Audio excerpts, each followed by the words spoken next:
Sometimes we don't know the same, but that don't make a difference. Hey, hey, hey, if we are here to understand, but that don't make a difference. Hello, welcome to another episode of Table for Us.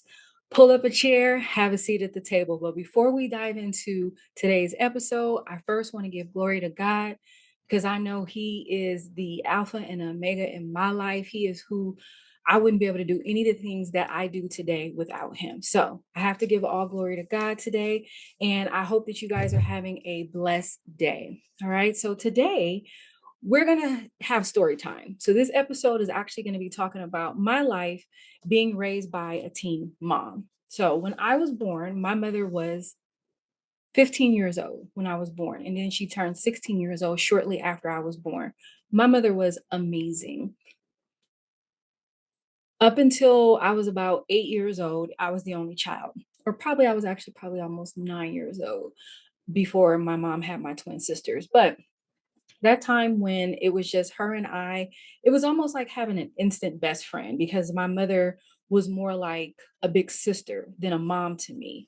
And I was more like a baby doll to her than her actual baby. So growing up in my house, we lived with my grandmother for some time. And then I believe when I was about 3 or 4 years old, my mom got her own place.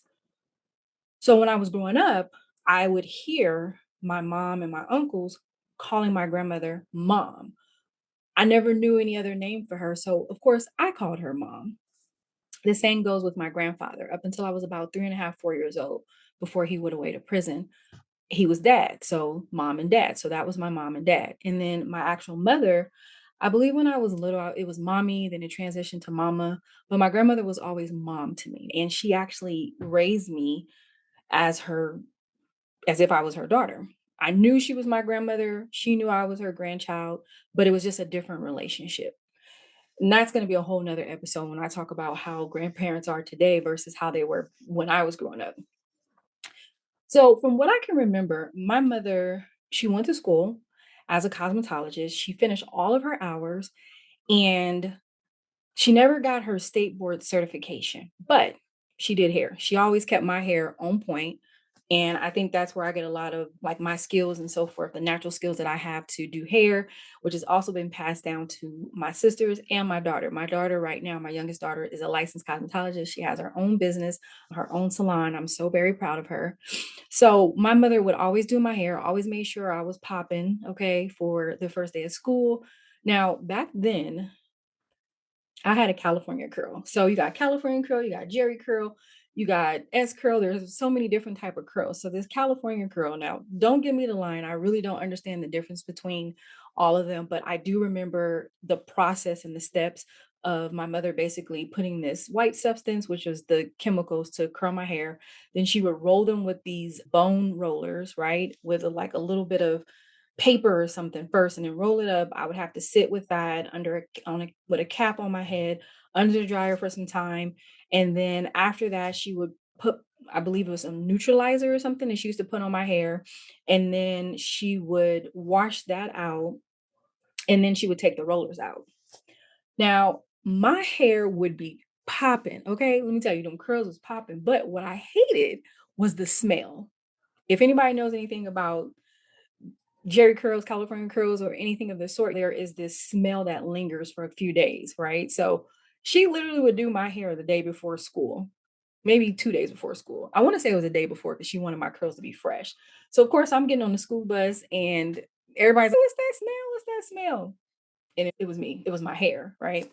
So anyway, that's one of my memories that I can remember the most with my mom. And she always made sure my hair was done, my clothes was on point. I don't know if you guys remember. So I'm 47 years old. So I was born in 1978. My mom shopped at Emporium and Nordstrom's for my clothes.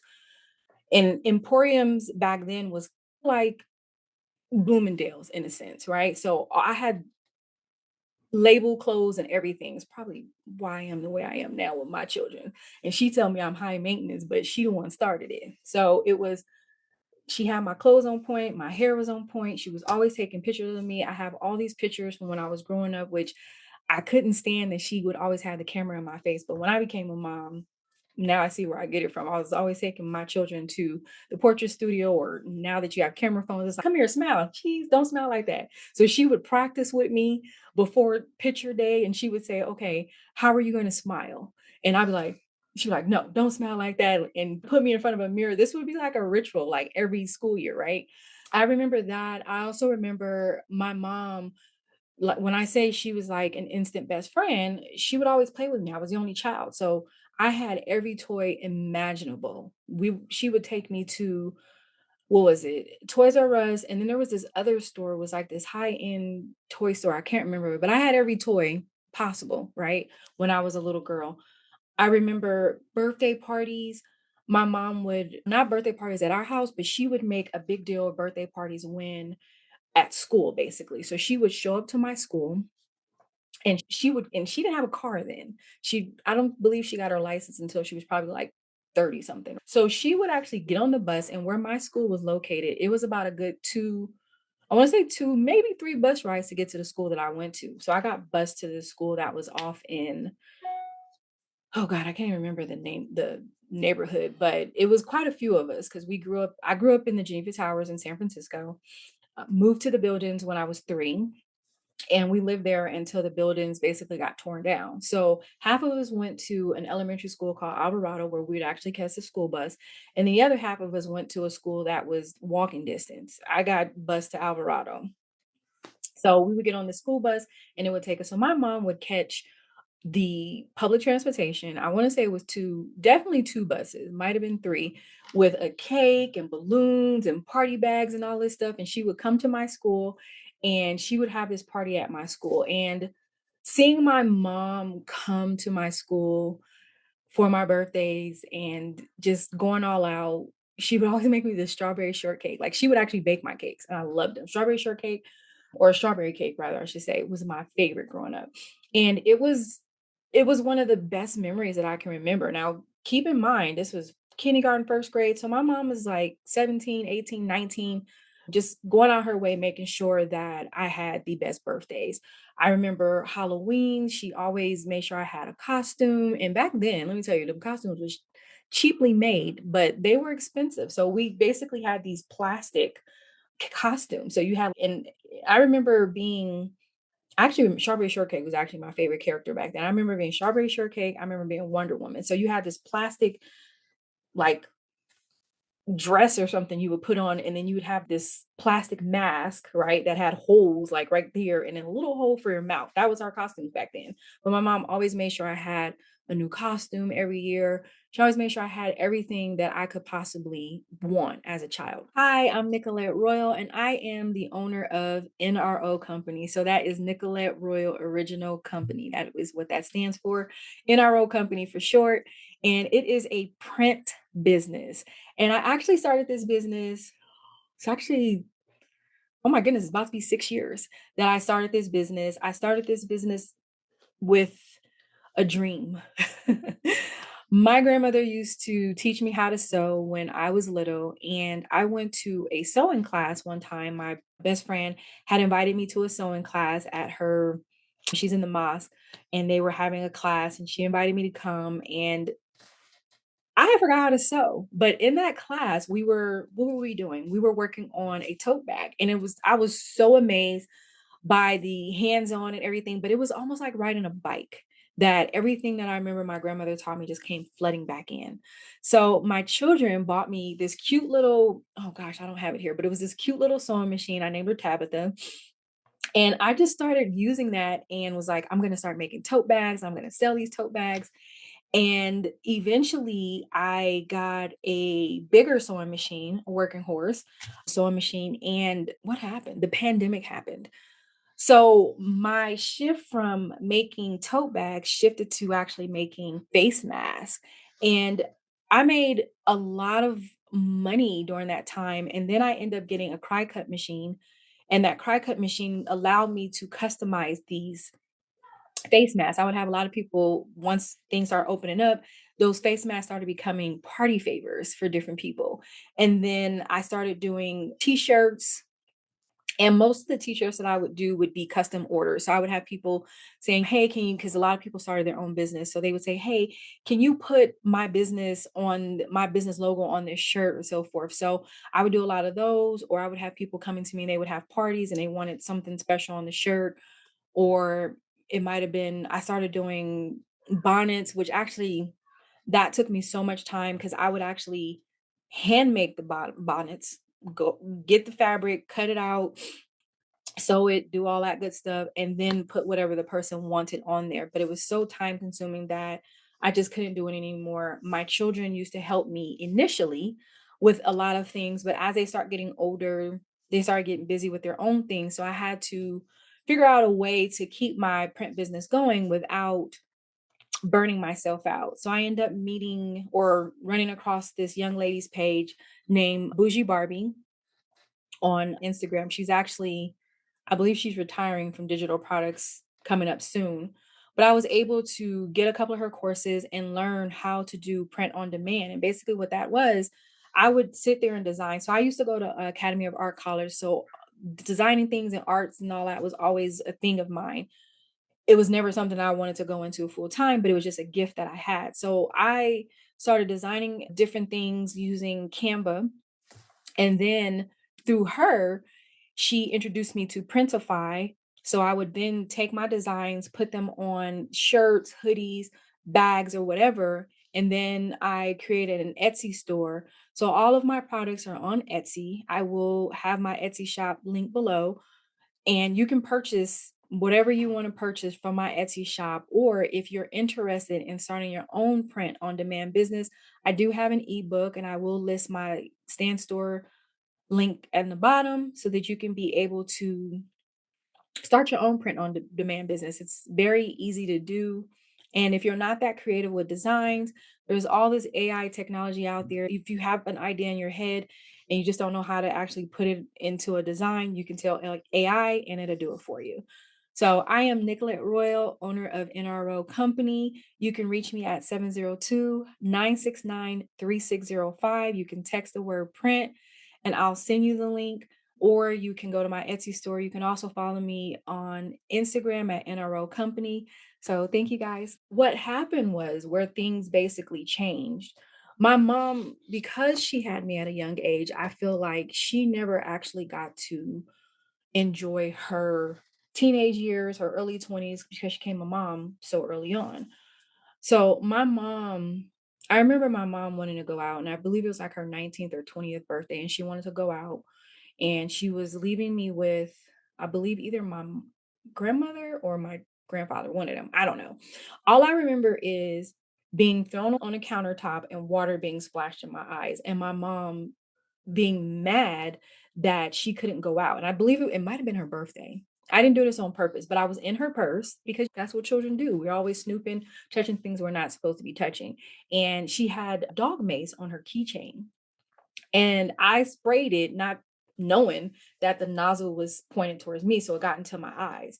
So I remember being thrown on the countertop, hearing her being mad that she couldn't go out. And I remember, and it only got in one eye because I ended up having to wear a patch for a while.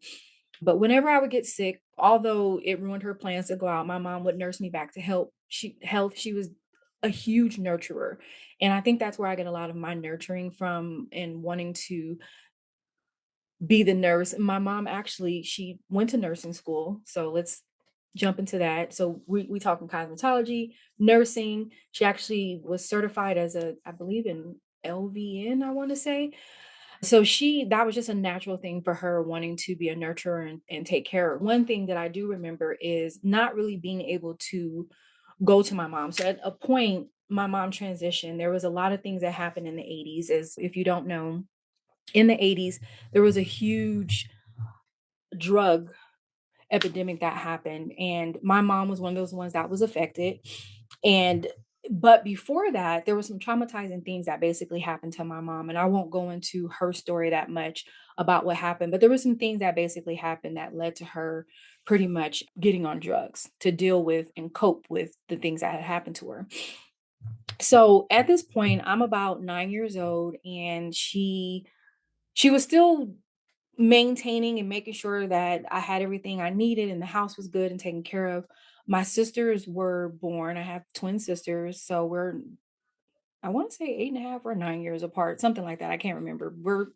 We have a little gap in between us, right? So when my sisters were born, my mom changed, right?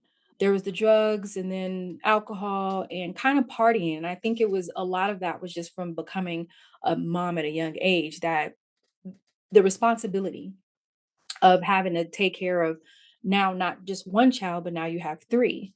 With that, I feel like my mom did the best that she could in the time that she could do it at that point. Her and my dad, I think they were together for a short time, but when my grandfather found out how old my dad was, and that's going to be another episode where I talk about my relationship with my dad was 22 years old, my mom was 15. And you would think actually back in those days it really wasn't a big issue, but my grandfather was a Marine, right? Retired Marine at the time, and he was not playing it about his little girl. So he ran my dad off. So my dad wasn't around for a lot of my childhood. But I'll get into that in another episode talking about my dad and our relationship and when he came into my house. But my mom was very loving. She is still much very loving. She is so caring. I feel like she cares too much for the wrong people. And I think a lot of people took advantage of that, being that she grew up too fast. So she was, from what my grandmother told me at the time, she was the only girl of two boys, of three children, right? She had two brothers, two older brothers, and she was the youngest. So she was the youngest and she was the only girl. So she just felt like she had this, I don't know, she just grew up too fast. She wanted to be grown, right? So she had me. But I would definitely say that some of the things that my mom did when I was growing up, I have mirrored in my parenting to my children. And there was other things that I tried my best to not be like my mom. So of course, when people have an addiction, they are agitated easily. The mood swings are like this, right? So I dealt with a lot of that from the time I was like 9 years old until I finally moved out of the house. So I tried to parent my children differently than the way that I was raised, because I remember how it affected me with whoopings. Back then, you get your butt whipped. I actually turned out okay, even though my mom, she was no stranger to a belt, right? I got my butt whooped. And where I grew up, in the neighborhood that I grew up in, if there was other parents and everybody knew who everybody's children were. So if you was doing something you ain't had no business doing, best believe that other mom gonna get on you, and then she gonna tell your mom what you were doing. So that's the type of neighborhood that I grew up in. And it was amazing. It was also annoying because you couldn't get away with anything because somebody was gonna see and they were gonna tell.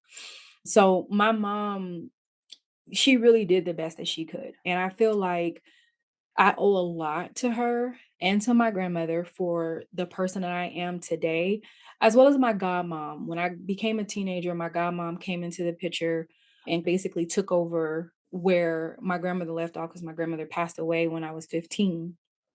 Actually, I'm lying. I was 16 when my grandmother passed away. And it was very devastating for me. It sent me into a depression because I felt like the one person who I could go to and depend on, because at this time, I couldn't depend on my mom for anything. I literally was basically taking care of myself. Most days she didn't want to get out of the bed, so I was taking care of my sisters and making sure they were fed and changed, and then trying to still go to school and make sure that I kept my grades up. So when I lost my grandmother, it was devastating for me, even to this day. And it's been 31 years since my grandmother has been gone. 32 years actually since my grandmother's been gone, and I get very emotional because she was everything to me. And when I became a teenager, of course, and that's a whole nother episode too. But teenage girls and their moms do not get along. So I remember packing up my bag and telling my mom, I was like, I'm leaving. She's like, where are you going? And I was like, I'm going to my grandmother's house. My grandmother lived in this really nice neighborhood called Park Merced. So I went and I moved to live with my grandmother. And I pretty much stayed with my grandmother until she got sick with cancer. So I was very close with my grandmother. And to this day, I'm still very much devastated. And I wish that she could see the woman that I am today and would hope that she would be proud of who I am, because a lot of things that she would talk to me about, being independent and not depending on anybody, that has always stuck in my head. Although my mom had her moments where I wish she was more of a mom than a friend to me, I still feel like she did an amazing job with what she could do, even at her age, being a teen mom. I never went without, right? Up until a certain point where the whole addiction and things start happening. And then there would be some times where we didn't have food in the house. I would open up the refrigerator and there would probably just be a pitcher of water, maybe a stick of butter. There was some peanut butter in the cabinet. Like I did the best that I could as far as making sure that I put stuff together. And my mom would put, we called them concoctions, like, or struggle meals or whatever. And she would, so we used to go get these boxes. Let me back up. We used to get these boxes back then that they would give the families that lived in the projects. It was a food box. So in this food box, there would be a big old block of cheese, a can of peanut butter, a can of pork.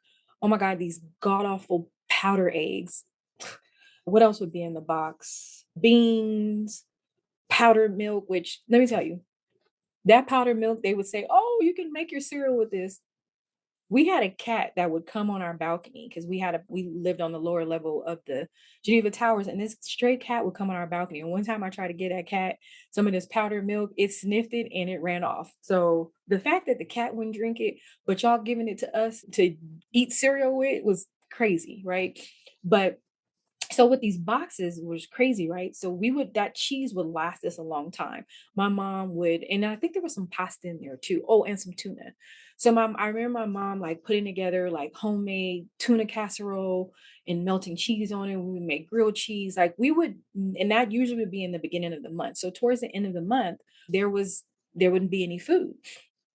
There would be something that we could eat. I pretty much would make sure that I ate at school or I would eat at we had this rec center and my godfather was the director of the rec center, so they fed us during the summer because during school year I was good, but summertime we would just go down there, eat lunch. I believe it was lunch and snack. I don't know, did we have breakfast? I feel like we did. There was a breakfast too that we would have.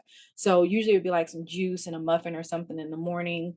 And then we would have a lunch, and normally it was like a hot meal type of lunch. And then there was a snack. They had these cookies. Oh my God, they were the best. I miss those cookies. I wonder if I could find out who made those cookies. But anyway, so during the summer, they would make sure that we were good and we were fed, the kids and so forth. And then I would just manage during school. So I got my first job. I want to say I was 14 years old when I got my first job. I might have been 13. It was a summer job. And from that point on, after going through everything that I went through during the times where we didn't have money and or food or something like that, I've always worked and had a job. I've always seen my mom hustle and do different things. So even with the addictions and so forth, like my mom, she had the home care thing. She also went to school for welding, so she did that for a while. She was very great with her hands. Actually, to this day, I'm a tinker. I love Tinkerbell. That's my favorite character, favorite Disney character. So I will something not working, I'm a YouTube it, I'm gonna look it up and I'm gonna see how to fix it. I had to fix my washing machine one time, and I get that from my mom, where she was just always good with her hands and trying to fix things. So there is a lot that I can say that I did that were positive from my childhood, and then there were some things that weren't. I another thing, think so. My grandmother worked at the Presidio, right, which is the military base. My mom, I've seen her in and out of jobs, right? My grandmother didn't own a home. My mother didn't own a home. My grandmother worked and she rented a place that she lived. I grew up basically in a project. So when I became an adult, one of the biggest things for me was making sure that I break a generational curse. The first one was going to college and graduating from college. So I was first generational college graduate in my immediate family. And then the next thing was purchasing a home. So I will say this, that although I didn't have the greatest childhood at all times, there were some things that were really great that I remember my mother taking us to Great America. So she did the best that she could. And it definitely has shaped me into the person I am. I don't have any ill feelings or anything towards my mom. I love my mother very much. And I know what she's dealing with and what she dealt with then was because of what she experienced and her the trauma that happened to her. So she was great. She was great. So in closing, I just want to say if you have something going on with your parent or you felt like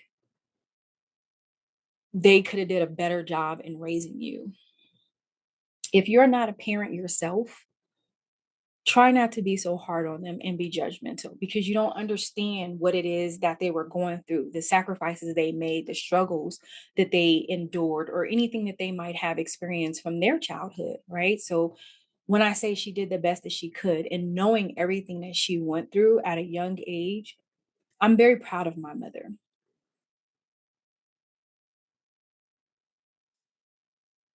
I'm very proud of my mother because honestly, if I was in her shoes in that time and everything that she went through, I don't know if I would be here today. So, try to be considerate of those that are you don't really know their story, right? You don't like they might have tried to shield stuff from you and they're not telling you everything that they went through or that they're experiencing or lack of different things or whatever. Try to be more compassionate and understanding and know that everybody has a story, right?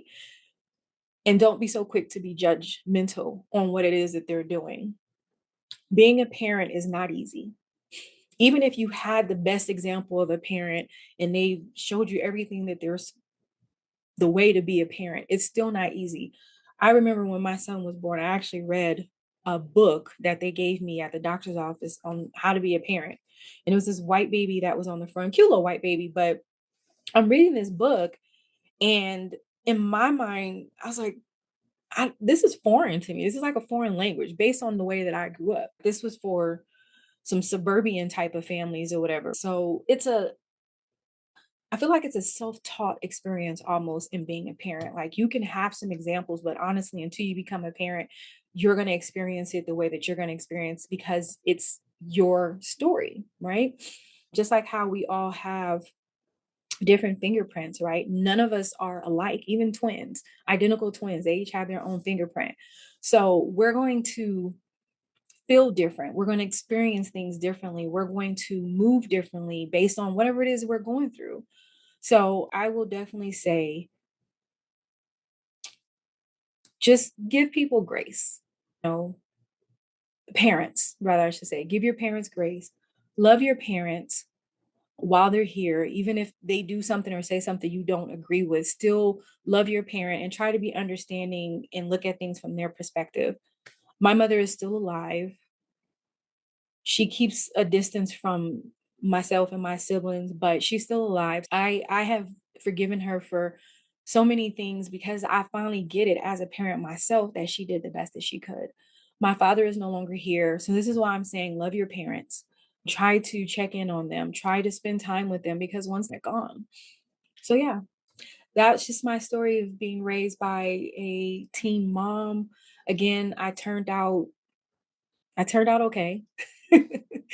I have 2 college degrees, I own a home, I have 7 children, 5 which are my biological children, 2 which are my adopted boys, but love them to death, and I do the best that I can. Sometimes there are days where I don't wanna get out of bed.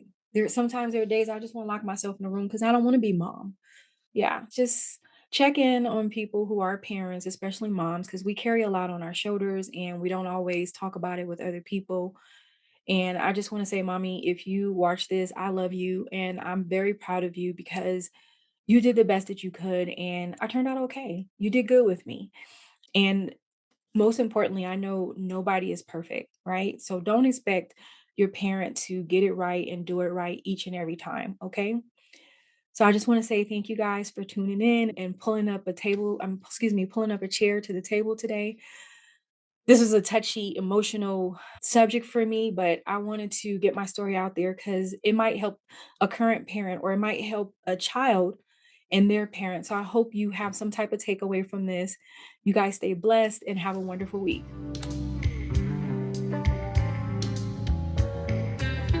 Sometimes we don't know the same, but that don't make a difference. Hey, hey, hey, 'cause we are here to understand.